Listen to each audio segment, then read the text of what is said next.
Hey guys, it's been a while since I put a video out. I wanted to give you an update on my 2x72 grinder that I built just out of 2x4s. It's pretty functional. I went ahead and I've actually been grinding quite a heavy group of knives.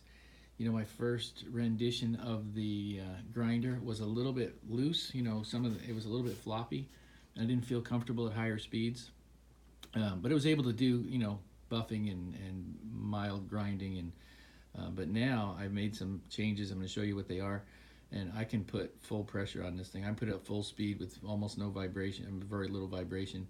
But it is 2x4s. You know, it's definitely not. I mean, anybody who's spent a couple $1,000s on a real grinder would still think this is a cheap ass monkey solution, but I think it's pretty phenomenal. So the plans are on my website. You guys can see what I did. What I did was I double reinforced all of my connections. You know, and I put a little glue in there, and I went ahead and put, you know, I've got 5 screws here on most of the connectors. So you see the frame is just one single frame of 2x4s, and then I put this foundation of 4 2x4s. They were actually being held together last time just by clamps, and that was actually one of the things that I did that really made it super strong. Is I went ahead and screwed everything together by both this base that I put the grinding the Craftsman grinder on top of it. You know, I screwed this base down on all 4 of the boards, and then I got this other board on top of it, which I'm using as an adjuster. And the adjuster is pretty simple. It's just a simple bolt going through the thing. And if I want to adjust the tilt, you know, the sideways tilt for the alignment on my wheel, all I do is just turn that little screw, that bolt, and it pushes this in back and forth. The thing's just held down by 2 screws on this side and 1 screw with a rubber grommet on that side, so I have a little bit of motion when I want to move it back and forth. And like I said, I can put this thing up full speed, and it sounds great.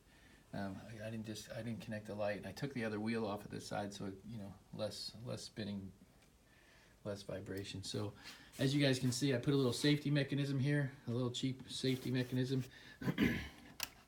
If the thing ever starts to go wonky and it wants to fly off, this will actually keep that little piece of wood, protects it from flying off, and it just pivots out of the way when I want to move my belts.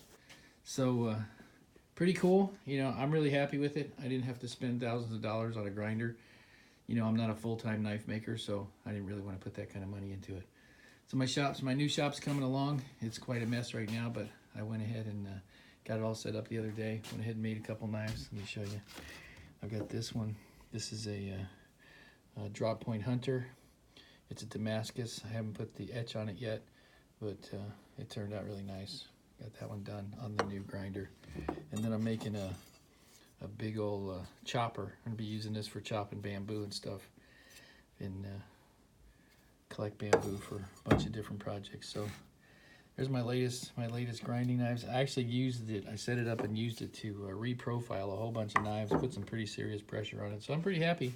I like it. If you guys probably at the bottom of this video or on one of my previous videos, the plans are all online. Let me know if you have any questions, any comments. If you guys do one and it works out for you, I'd love to see yours. So see you on the next one.